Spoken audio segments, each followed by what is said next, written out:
सहरर महिला कलेक्टर विवाह वार्षिकी थिला। तांको घर पूरा भावे सजा होइथिला। अतिथि माने जणे जणे करी आसुथिले आउ तांको शुभेच्छा जणाउथिले। सेतेबेले गेट पाखरे गोटे कळा रंगर गाड़ी ठिया होइथिला। आ सेथिरु गोटे सूट पिंधिथिबा पुओटी बाहरिला। ता हातरे फुलर गुलदस्ता थिला। से सीधा कलेक्टर आउ ता स्वामी पाखकु गला आउ तांको शुभेच्छा जणाइला। बाहाघर वर्षा पूर्ति पाई अभिनंदन मिता आउ तुमको भी कुंदन। अमित तमे एठी? ओहो एते आश्चर्य हबा दरकार नाही मु अमित को इनवाइट करिछि। Come on Amit enjoy the party. तापरे कुंदन अमित को ने अन्य अतिथि मानक सहित परिचय कराइला। सेही रातिरे अमित को देखिकी मिता मनरे जेउ द्वंद्व चालुथिला ताठारु अधिक द्वंद्व अमित्र मनरे मिता को सामनारे देखि हेउथिला। अमित को अतिथि मानक सहित परिचय कराई सारला परे से नुआ अतिथि मानकु स्वागत करिबाकु चलीगला। अमित एकुटिया गोटे खाली टेबल रे बसिथिला। ता मुंडरे पूर्ण स्मृति सबु एकाठी होई ताको आघात देउथिला। सबु किछि ए हसुथबा खेलुथबा संसार भी तार हेइथांता। कुंदन जगारे आज से थांता किंतु लोभर विष पई से एमिति एक जगारे छिया होइथिला जेउठी ता भागरे केवल एकुटिया रहिबा थिला। अमित से पूर्ण स्मृति रे हजिगला। कथा बहुत वर्ष तळर। अमित कुंदन आउ मिता गोटिए कॉलेज रे पढुथिले। अमित सहरर बहुत जणाशुना धनी लोक पुओ थिला। मितार बापा जणे क्लर्क थिले आउ कुंदन रो बापा मा दुई जण जांक बहुत वर्ष पूर्वरु चली जाइथिले। छोटो मोटो चाकरी करी निज पाठपढ़ा खर्च बहन करुथिला। अमित आउ नीता परस्पर को भल पाउथिले। फाइनल इयर एग्जाम रो टाइम आसी गलानी। देखु देखु कॉलेज सरी जिवो। अमित तमे तम बापा को आम बाहागर विषय कहलनी? अरे बाहागर विषय कहीं कहबी। हाँ मो पसंद होची मो बापा पसंद। मु एई रविवार दिन निज बापा सहित आछि तम घर को तम बाहागर प्रस्ताव पाई। सतरे? आउ कोन मु कोन थट्टा करछि ना कोन? हाँ अच्छा तम बापा एमिति कहबेनी तो कि बाहागर पर पाठपढ़ा बंद? तमे तो जानि हिथिबो मु सिविल सर्विस पई पाठ पढुची बोली। एमिति किछि हबनी। बाहागर पर तमे मन दे पाठ पढिबो तमको केही किछि कहबेनी म। एबे तो मिता उत्साहर सहित रविवार अपेक्षा ही रहिला। रविवार दिन सठिक समय रे मिता ता बापा गोटे चमकुथिबा कार रे मिता घरे आसी पहुंची गले। तार बापा सेमानक स्वागत करिबा पई कबाट पाखरे ठिया होइथिले। से आसीबा परे मितार बापा अशोक जी तांको भीतर को डाकिले। तांको घरर अवस्था देखिकी ही मंगतराम नाक टेकिबा आरंभ कला। अरे ये को लो स्टैंडर्ड घर झील को मनरे बसई नहीं। हाँ घर अवस्था देखिकी तो लगुची एठू मते टंकाटे कौन गोटे पैसा भी जौतुक मिलबनी। चा जलखिया खाइला परे अशोक बाबू टिके पुआ और झील को एकुटिया रे कथा बाकु दियंतु आउ आपण टिके मो सहित बाहर को बुलिवा को चलंतु। तापरे अशोक बाबू आ मंगतराम बाहर को आसिले। ये तो मो बापा को नहीं बाहर को कहीं गले? से मो नारे किछि कहबेनी तो झियो देखिबा को एमिति सेमिति बोली। अमित ए विषय रे किछि भी कहिलानी टिके मुरुकी हसी देला। किछि समय बाहर कथा होला परे अशोक बाबू और मंगतराम घर को आसिले। अशोक बाबूंको मुहर रंग उड़ी जाइथिला। आज्ञा अशोक बाबू प्रस्ताव रे तो आमे दी जणा राजी किंतु आपण मो कथार टिके ध्यान रखुथिबे जहा मु आपणको बाहर कहिछि। तापरे बाहाघर तारीख पक्का करी मंगतराम आउ अमित सेठारु चली गले। कौन हेला बापा तमे एते डरी काई की जाइछ? किछि नाइ रे झियो खाली टिके मन दुख होला तू मते छाड़ी की चली जिबू। दिन बीतुथिला और देखु देखु बाहाघर दिन भी आसीगला। सबु अतिथि माने आसी पहुंची गले। कुंदन को भी बाहाघर रे आमंत्रण करा हैथिला। कुंदन भी आसीथिला। मिता कन्या बेसरे सजबाज होई बेदी ऊपर को आसिला आउ अमित आगरु ही बेदी रे बसिथिला। बाहाघर मुहूर्त आसिला आउ हठात मितार नजर मंगतराम और अशोक बाबू ऊपर पड़िला। तापरे अशोक बाबू निज मुंडर पगड़ी को मंगतराम रो गोड़ तळे रखिदेला आउ मंगतराम ताको गोइठा मारिदेला आउ कहिला टंका नथिला जदि निजर औकात हिसाब रे पुओ देखिबार थिला ना मु सेई दिन ही आपनको सफा सफा कहि देइथिली 20 लाख टंका रो मु टंकाटे भी कम नेबिनी। आउ आज आपण कहउचंती केवल 8 लाख टंका ही जोगाड़ करि पारिछंती। अरे मो पुओ पाई तो केते बड़ बड़ घर रु प्रस्ताव आछी लोक 50 लाख जाय देवा को भी रेडी अछंती हेले मो पुओ तम झियो को खाली भलो पाउथिला सेइथि पाई मु ए प्रस्ताव रे हां करिथिली किंतु वर्तमान ए भागर होई परिबनी। देखंतु समुदी आज्ञा मते आ मो झियो को समस्त सामना रे अपमान आउ दियंतुनी। किंतु मंगतराम गोटे कथा भी सुनिलानी और निज पुओ को कहिला अमित उठ मंडपरू आमे एबे सांगे सांगे चली जिबा। निज बापा सामने अमितर मुह खोलिलानी आउ से चुपचाप उठीगला। ताकू मंडपर उठुथिबार देखि मितार जेमिति मन ही भांगी गला। भल पाइबर केते बड़ प्रतिश्रुति देई ବାସ୍ ଗୋଟେ ମୁହୂର୍ତ୍ତରେ ହିଁ ସବୁ ସମ୍ପର୍କ ଭାଙ୍ଗି ଚାଲି ଯାଉଥିଲା। ଓହ ଭରା କଣ୍ଠରେ ମିତା ଖାଲି ଏତିକି ହିଁ କହିଲା, ଅମିତ ତମେ ବି। ୟା ପରେ ତା ଆଖିରେ ଲୁହ ଆସିଗଲା, ସେ କିଛି କହିପାରିଲାନି। ମଙ୍ଗତରାମ ଅମିତ ଆଉ ବରଯାତ୍ରୀଙ୍କ ସହିତ ଫେରି ଆସିଲା। ଧୈର୍ଯ୍ୟ ରଖରେ ଝିଅ, ମୁଁ ଆଉ ଥରେ ପୁଣି ଯାଇ ମଙ୍ଗତରାମଙ୍କ ସହିତ କଥା ହେବି। ନା ବାପା, ମତେ ଆଉ ସେ ଲୋଭୀ ବାପ ପୁଅଙ୍କ ସହିତ କଥା ହବାର ନାହିଁ। ମୁଁ ନିଷ୍ପତ୍ତି ନେଇଛି କି ଅମିତ ଆଉ ତା ପରିବାର ସହିତ କୌଣସି ସମ୍ପର୍କ ରଖିବିନି। ମୁଁ ଜାଣିଗଲି ବାପା, ଏମାନେ ସବୁ ପଇସା ଲୋଭୀ ବୋଲି। ୟାଙ୍କ ସାମ୍ନାରେ ଭଲ ପାଇବା ସମ୍ପର୍କର କୌଣସି ମହତ୍ଵ ନାହିଁ। ମୁଁ ଭାବି ସାରିଛି କି ମୁଁ ଏବେ ମୋ ସ୍ୱପ୍ନ ପୂରଣ କରିବି, ଆଇଏଏସ୍ ଅଫିସର ହେବି। ତେବେ ପଛରୁ ସ୍ୱର ଶୁଣାଗଲା, ଆଉ ଏଇ ସ୍ୱପ୍ନକୁ ପୂରଣ କରିବା ପାଇଁ ମୁଁ ତମ ସାଙ୍ଗରେ ରହିବି ମିତା। ମିତା ଆଉ ଅଶୋକ ଯେତେବେଳେ ପଛକୁ ମୋଡ଼ିକି ଦେଖିଲେ, ସେଠି କୁନ୍ଦନ ଠିଆ ହୋଇଥିଲା। କୁନ୍ଦନ, ତମେ? ହଁ ମିତା, ମୁଁ ତମକୁ ବାହା ହେବି, କିନ୍ତୁ ତମେ ରାଜି ହେଲେ। କୁନ୍ଦନର କଥା ଶୁଣି ମିତା ବହୁତ ଖୁସି ହେଇଗଲା। ପୁଣି ତାପରେ କଣ, ଦି ଜଣଙ୍କର ପୁରା ସମର୍ଥନ ସହିତ ବିଧିବିଧାନରେ ସେଇ ବେଦୀରେ ହିଁ ଦି ଜଣଙ୍କର ବାହାଘର ହେଲା। କୁନ୍ଦନର ସ୍ୱରରେ ଅମିତର ହଠାତ୍ ଧ୍ୟାନ ଭଙ୍ଗ ହୋଇଗଲା। କୋଉଠି ହଜି ଯାଇଛ ଅମିତ? ଚାଲ ଖାଇବା। ଅମିତ କୋହଭରା କଣ୍ଠରେ, ଯଦି ମୁଁ ସେଇଦିନ ଟିକେ ବି ସାହସ ଦେଖେଇଥାନ୍ତି, ତାହେଲେ ଏଇ ସୁନାର ସଂସାର ଆଜି ମୋର ହେଇଥାନ୍ତା। ଭୁଲ ବାପାଙ୍କର ନଥିଲେ, ସେ ଲୋଭ କରିଥିଲେ। ଭୁଲ ମୋର ଥିଲା, ମୁଁ ତାଙ୍କୁ ଲୋଭ ଆଗରେ ହାରିଗଲି। କହିଲେ କଣ ହବ, ଯାହା ଭାଗ୍ୟରେ ଭଲ ପାଇବା ଥାଏ ତାଙ୍କୁ ଭଲ ପାଇବା ମିଳି ହିଁ ଯାଏ। ଆଉ ଯିଏ ପଇସା ଚକ୍କରରେ ଭଲ ପାଇବା ବୁଝେନି, ସେ ଜୀବନ ସାରା ପାଇଁ ଏକୁଟିଆ ହିଁ ରହିଯାଏ।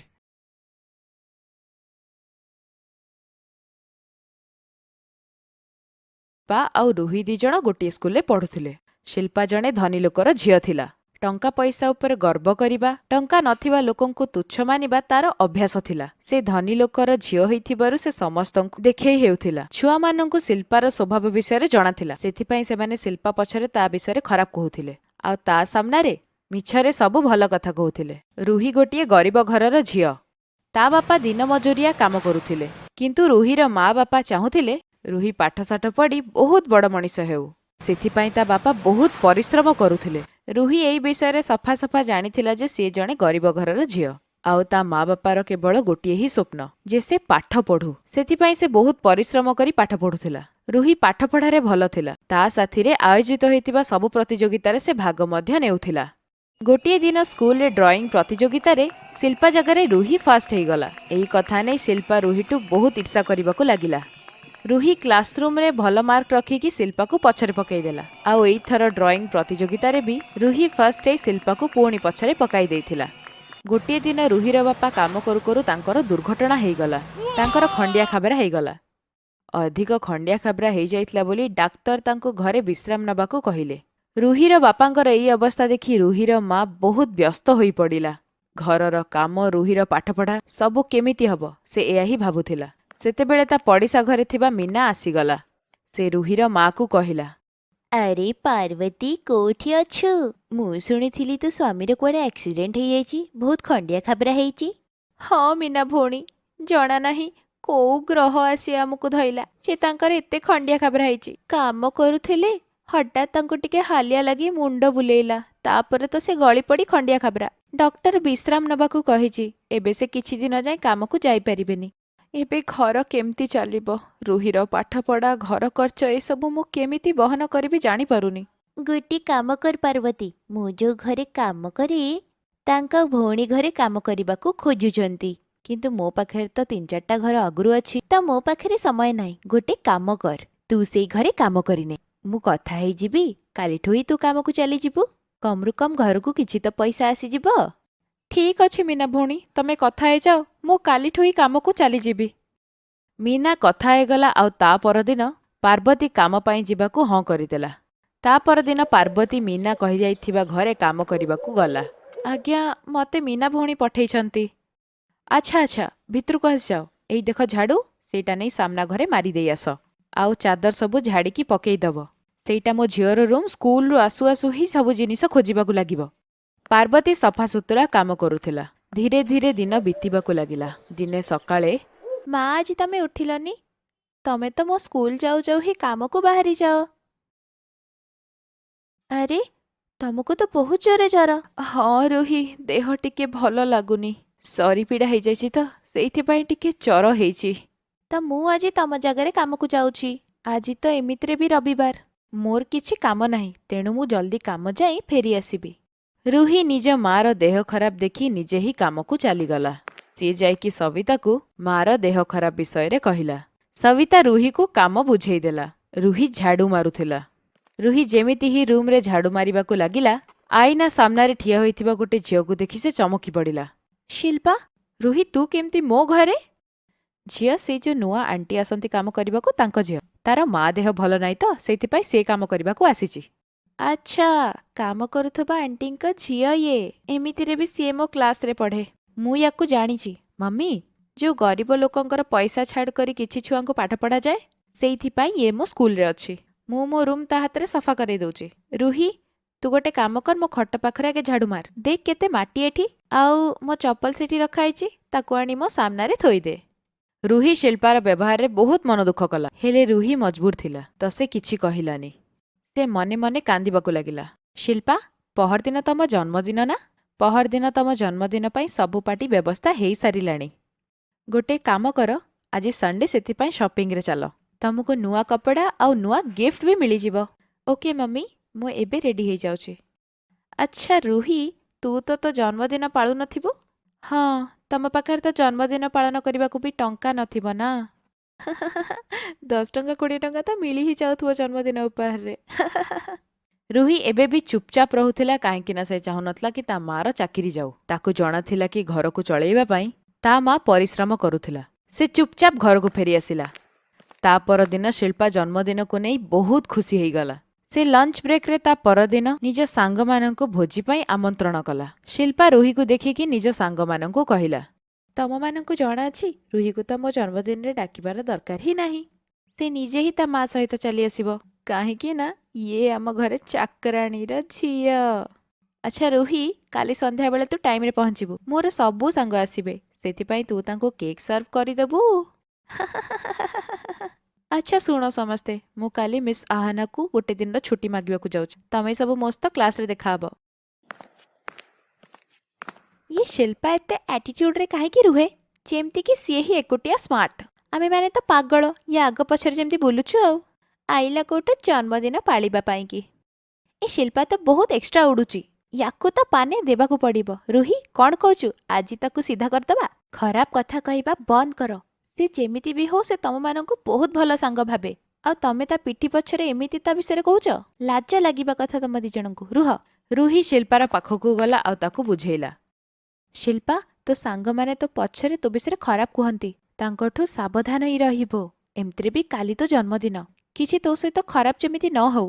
ମୁଁ ତୋ ଆଗରେ ହାତ ଯୋଡୁଛି, ତୁ ଟିକେ ବଞ୍ଚିକି ରହିଥିବୁ। ଚାଲ ଭାଗ ମୋ ସାମ୍ନାରୁ। ବହୁତ ଆଇଲା ମତେ ବୁଝେଇବା ପାଇଁ। ମୋ ସାଙ୍ଗମାନେ ମୋର କେତେ କେୟାର କରନ୍ତି ସେଟା ମୁଁ ଜାଣିଛି। ତୁ ମୋର ଆଉ ମୋ ସାଙ୍ଗମାନଙ୍କ ଭିତରେ ଝଗଡ଼ା କରେଇବାକୁ ଚାହୁଁଛୁ? କାଲି ମୋ ଜନ୍ମଦିନରେ ଯେମିତି ଗୋଟିଏ ବି ସାଙ୍ଗ ନ ଆସନ୍ତୁ, ଆଉ ମୋ ଜନ୍ମଦିନ ଖରାପ ହେଇଯାଉ, ମାନେ ତ ଏଇଟା ନା? ତୁ ମୋ ସାଙ୍ଗମାନଙ୍କ ସହିତ ମୋର ଝଗଡ଼ା କରେଇବାକୁ ଚାହୁଁଛୁ? ମୁଁ ମୁଡ୍ ଖରାପ କରିନି। ବିଚାରୀ ରୁହି ତାକୁ ବୁଝେଇ ପାରିଲାନି। ସେ କରିଥାନ୍ତା ବା କଣ? ଶିଲ୍ପା ତାର କଥା ଶୁଣୁନଥିଲା, କିନ୍ତୁ ରୁହି ଶିଲ୍ପାର ସାଙ୍ଗମାନଙ୍କ ଉପରେ ସବୁବେଳେ ନଜର ରଖୁଥିଲା, ସେ କୌଣସି ଗଡ଼ବଡ଼ ନ କରିଦେଉ। କିନ୍ତୁ ଛୁଟି ହେବା ପୂର୍ବରୁ ସେ ନିଜ ଟିଚରଙ୍କ ପାଖକୁ ଚାଲିଗଲା। ଶିଲ୍ପାର ସାଙ୍ଗମାନେ ତା ପାଖକୁ ଆସିଲେ। ଶିଲ୍ପା, ସ୍କୁଲର ଛାତ ଉପରେ ତୋ ପାଇଁ ଗୋଟେ ସରପ୍ରାଇଜ ଅଛି। ଚାଲ ଚାଲ, ଜଲ୍ଦି ଚାଲ, ଉପରେ ତୋ ପାଇଁ ସରପ୍ରାଇଜ ଅପେକ୍ଷା କରିଛି। ଶିଲ୍ପାର ସାଙ୍ଗମାନେ ତାକୁ ସ୍କୁଲର ଛାତ ଉପରକୁ ନେଇଗଲେ, ଆଉ ଚକ୍ରାନ୍ତ କରି ଛାତ କବାଟକୁ ବନ୍ଦ କରିଦେଲେ। ତମେ ଦି ଜଣ କବାଟ କାଇଁ ବନ୍ଦ କରିଦେଲ? ଖୋଲ କବାଟ, ମତେ ଘରକୁ ଯିବାର ଅଛି। ତମେ ଦି ଜଣ ମୋ ସହିତ ଏ ମଜାକ କରନି। କାଲି ମୋର ଜନ୍ମଦିନ, ମତେ ବଜାର ଯିବାର ଅଛି। ମମି ୱେଟ୍ କରିଥିବେ। ଖୋଲ କବାଟ ପ୍ଲିଜ। ରିତୁ, ନିଶା, ତମେ ମାନେ କବାଟ ଖୋଲ। ଏବେ ତତେ କେହି ବଞ୍ଚେଇବେନି, ଏଇ କବାଟଟା ଜମା ଖୋଲିବନି। ଏବେ ବନ୍ଦ ଥା ସେ ଛାତ ଉପରେ, ଆଉ ପାଳ ନିଜ ଜନ୍ମଦିନ, ସେଇଟା ବି ଏକୁଟିଆ। ବହୁତ ଆସିଲା, ଧନୀ ଦେଖଉଥିଲା। ଚାଲ, ଏବେ ଆମେ ଯାଉଛୁ, ସ୍କୁଲ ଛୁଟି ହେଇଗଲାଣି। ବାଏ ଶିଲ୍ପା। ନିଶା ଆଉ ରିତୁ ଦୁଇ ଜଣ ଛାତରୁ ଓହ୍ଲଉଥିଲେ ଆଉ ଜୋରେ ଜୋରେ ହସୁଥିଲେ। ରୁହିର ଟିଚର ରୁହିକୁ କିଛି ବହିପତ୍ର ଲାଇବ୍ରେରୀରେ ରଖିବା ପାଇଁ କହିଦେଇ ଚାଲିଗଲେ। ସେଇଥିପାଇଁ ରୁହି ଦ୍ୱିତୀୟ ମହଲାରେ ଥିବା ଲାଇବ୍ରେରୀରେ କିଛି ବହିପତ୍ର ନେଇ ରଖିକି ଯାଉଥିଲା। ସେ ସେଇ ଦି ଜଣଙ୍କୁ ସିଢ଼ିରୁ ଓହ୍ଲାଇ ଘରକୁ ଯିବାର ଦେଖିଦେଲା। ନିଶା ରିତୁକୁ କହିଲା, ଆଜି ତ ମଜା ହିଁ ଆସିଗଲା ରିତୁ। ହଁ ନିଶା, ଆଜି ତାକୁ ଠିକ୍ ଶିକ୍ଷା ମିଳିଯିବ। ଆରେ, ଇଏ କାହା କଥା କହୁଛି? ଶିଲ୍ପା କିଛି ଅସୁବିଧାରେ ପଡ଼ିଯାଏନି ତ? ଆଉ ଇଏ ତ ସବୁବେଳେ ହିଁ ଶିଲ୍ପାର ସାଙ୍ଗରେ ହିଁ ଘରକୁ ଯାଏ। ହେଲେ ଆଜି ଶିଲ୍ପା କାଇଁ? ଏଇ ଦି ଜଣ ଶିଲ୍ପାକୁ କୋଉଠି ଫସେଇ ଦେଇନାହାନ୍ତି ତ? ରୁହି ସ୍କୁଲର ସବୁ କକ୍ଷରେ ଯାଏଁ ଦେଖିଲା, କିନ୍ତୁ ଶିଲ୍ପା ତାକୁ କେଉଁଠି ବି ଦେଖାଗଲା ନାହିଁ। ସେ ତାକୁ ଖୋଜି ଖୋଜି ଯାଇ ସ୍କୁଲର ଛାତ ଉପରେ ପହଞ୍ଚିଲା। ରୁହିକୁ ଛାତ ଉପରୁ କବାଟ ପାଖରୁ କିଏ ବଞ୍ଚାଅ ବଞ୍ଚାଅ ବୋଲି ଶବ୍ଦ ଛାଡୁଥିଲା। ତାହା ଶୁଣି ସେ ରୁହି ଦୌଡ଼ି ଦୌଡ଼ି ଉପରକୁ ଗଲା ଆଉ ଛାତର କବାଟ ଖୋଲିଦେଲା। ଶିଳ୍ପା ଏକଦମ ଡରିଯାଇ କାନ୍ଦୁଣୁ ମାନ୍ଦୁଣୁ ହେଇଯାଇଥିଲା। ରୁହିକୁ ଧରି ସେ ଜୋରେ ଜୋରେ କାନ୍ଦିବାକୁ ଲାଗିଲା। ଶିଳ୍ପା, ତୁ ଏଠି କେମିତି? ସେଟା ବି ଏମିତି ଅବସ୍ଥାରେ? ରିତୁ ଆଉ ନିଶା ମତେ ଏଠି ବନ୍ଦ କରିଦେଲେ ଆଉ ଚାଲିଗଲେ। ସେମାନେ 2 ଜଣ ଜାଣି ବୁଝିକି ମତେ ବନ୍ଦ କରିଥିଲେ, ଯେମିତି ମୁଁ ଜନ୍ମଦିନ ନ ପାଳିପାରେ। ରୁହି, ତୁ ମୋର ଜୀବନ ବଞ୍ଚେଇଲୁ, ମତେ ଏଠୁ ବାହାରକୁ କାଢିଲୁ। ସେମାନେ 2 ଜଣ ମୋ ସାଙ୍ଗ ହେଇକି ବି ମୋ ସହିତ ବହୁତ ଖରାପ କଲେ। ଠିକ୍ ଆଉ ଭୁଲରେ ମୁଁ ଫରକ ଜାଣିପାରିଲିନି। ମୁଁ ସବୁବେଳେ ତୋ ସହିତ ଖରାପ କଲି, ତତେ ତଳକୁ ଅପମାନ ଦେଲି, ତୋର ଉପହାସ କଲି। ମତେ କ୍ଷମା କରିଦେ ରୁହି। ଚାଲ ଶିଳ୍ପା, ଘରକୁ ଯିବା। ଘରେ ତୋ ମା ଅପେକ୍ଷା କରିଥିବେ ନା? ତୁ ଠିକ୍ ସମୟରେ ଘରେ ପହଞ୍ଚି ଯାଉ, ବହୁତ ଡେରି ହେଇଗଲାଣି। ତୋ ମା ଡରିଯିବେ। ସ୍କୁଲର ଗେଟ୍ ବି ଏବେ ବନ୍ଦ ହେଇଯିବ। ଶିଳ୍ପା ରୁହି ସହିତ ହିଁ ଘରକୁ ଗଲା। ରୁହିକୁ ଶିଳ୍ପା ସହିତ ଦେଖିକି ସବିତା ବି ବହୁତ ଆଶ୍ଚର୍ଯ୍ୟ ହେଇଗଲା। ସେ ଶିଳ୍ପାକୁ ଡେରିରେ ଆସିବାର କାରଣ ପଚାରିଲା। ଶିଳ୍ପା ତା ମା ସବିତାକୁ ସ୍କୁଲରେ ହୋଇଥିବା ସବୁ ଘଟଣା ବିଷୟରେ କହିଲା, ଯେ ସେ କିପରି ତାର 2 ସାଙ୍ଗଙ୍କୁ ବିଶ୍ୱାସ କଲା ଆଉ ସେମାନେ ତା ସହିତ ଭୁଲ ବ୍ୟବହାର କଲେ। ଶିଳ୍ପା ନିଜ ମାକୁ କହିଲା କି ସବୁବେଳେ ସେ ରୁହିକୁ ହଇରାଣ କରୁଥିଲା, ତାର ଦାରିଦ୍ରତା ପାଇଁ ଉପହାସ କରୁଥିଲା ଆଉ ସବୁବେଳେ ରୁହିକୁ ଅପମାନ ଦେଉଥିଲା ଯେ ତା ମା ତାଙ୍କ ଘରେ ଘର କାମ କରେ ବୋଲି। ଶିଳ୍ପାର କଥା ଶୁଣି ସବିତା ରୁହିକୁ କୁଣ୍ଢାଇ ପକେଇଲା ଆଉ ଗେହ୍ଲା କଲା। ରୁହି ଝିଅ, ତମେ ବହୁତ ଭଲ, ତମେ ବହୁତ ବଢିଆ ଝିଅ। ଆଜି ତମେ ଶିଳ୍ପାର ସାହାଯ୍ୟ କଲ। ସେ ତମକୁ ଏତେ ଅପମାନ ଦେଲା ପରେ ବି ତମେ ତାର ସହାୟତା କରିଲ। Thank you so much Ruhi. Shilpa, ତୋ ସାଙ୍ଗମାନଙ୍କର ମମିଙ୍କ ନମ୍ବର ଦେଲୁ। ମୁଁ ତାଙ୍କୁ ରିତୁ ଆଉ ନିଶା ବିଷୟରେ କହିବି। ଏଇଭଳି ଦୁର୍ବ୍ୟବହାର କରି ସେମାନେ ବଞ୍ଚି କେମିତି ଯିବେ? ଆଉ ତମ ଟିଚରଙ୍କ ଆଗରେ ବି ମୁଁ ଏମିତି କମ୍ପ୍ଲେନ୍ କରିବି। ନା ଆଣ୍ଟି, ଥାଉ। ସେମାନଙ୍କୁ କିଛି କୁହନ୍ତୁନି, କାହିଁକି ନା ଶିଳ୍ପାର କାଲି ଜନ୍ମଦିନ। ଶିଳ୍ପା ତା ଜନ୍ମଦିନ ବହୁତ ଧୁମଧାମରେ ପାଳନ କରୁ। ଆପଣ ତାର ସାଙ୍ଗମାନଙ୍କୁ ଡାକି ଦିଅନ୍ତୁ ଆଉ ତାଙ୍କୁ କ୍ଷମା କରିଦେବେ। ତମ ମନ ବହୁତ ଉଦାର ଆଉ ଭଲ ରୁହି। ଠିକ୍ ଅଛି, ମୁଁ ସେଇ ଛୁଆମାନଙ୍କୁ କିଛି ବି କହିବିନି। ଶିଳ୍ପା, ଏଇ 2 ଜଣଙ୍କୁ ଫୋନ୍ କରିକି ଡାକିଦେ ଆଉ ତା ସାଥିରେ ଏହା ବି ତାଙ୍କୁ ବୁଝେଇ ଦେବୁ କି କାହା ସହିତ ଏମିତି ଦୁର୍ବ୍ୟବହାର କରିବାଟା କେତେ ଖରାପ ବୋଲି। ତା ପରଦିନ ପାର୍ବତୀ ଯେତେବେଳେ ଘର କାମ କରିକି ଫେରୁଥିଲା ତ ସବିତା ତାକୁ ସନ୍ଧ୍ୟାବେଳେ ପାର୍ଟିରେ ଆସିବାକୁ ନିମନ୍ତ୍ରଣ କଲା। ରୁହି ନିଜ ମା ସହିତ ଭୋଜିରେ ଯାଇ ପହଞ୍ଚିଲା। ନିଶା ଆଉ ରିତୁ ବି ନିଜ ମା ସହିତ ଯାଇ ତାଙ୍କ ପାର୍ଟିରେ ପହଞ୍ଚିଲେ। ନିଶା ଆଉ ରିତୁ ଶିଳ୍ପାରୁ କ୍ଷମା ମାଗିଲେ। ତାଙ୍କ ମାଙ୍କୁ ବି ଏପର୍ଯ୍ୟନ୍ତ ଏଇ କଥା ଜଣାପଡ଼ି ସାରିଥିଲା, ତ ସେଥିପାଇଁ ଶିଳ୍ପା ସେ 2 ଜଣଙ୍କୁ କ୍ଷମା କରିଥିଲା। ସମସ୍ତେ ମିଶିକି ଶିଳ୍ପାର ଜନ୍ମଦିନ କଲେ। ସେ ରୁହିକୁ ନିଜ ପାଖକୁ ଡାକିଲା। ରୁହି, ଆ ଏଠି ଦେଖିବୁ, ତୋ ପାଇଁ ବି ମୁଁ ଗୋଟେ କେକ୍ ବନେଇଛି। ଏଥିରେ ତୋ ନାଁ ବି ଲେଖା ହେଇଛି। ଆସ, 2 ଜଣ ମିଶିକି କେକ୍ କାଟିବା ଆଉ ନିଜର ଜନ୍ମଦିନ ପାଳନ କରିବା। ଧନୀ ଲୋକର ଜନ୍ମଦିନ ସହିତ ଗୋଟିଏ ଗରିବର ଜନ୍ମଦିନ ବି ଖୁସିରେ ଭରିଗଲା।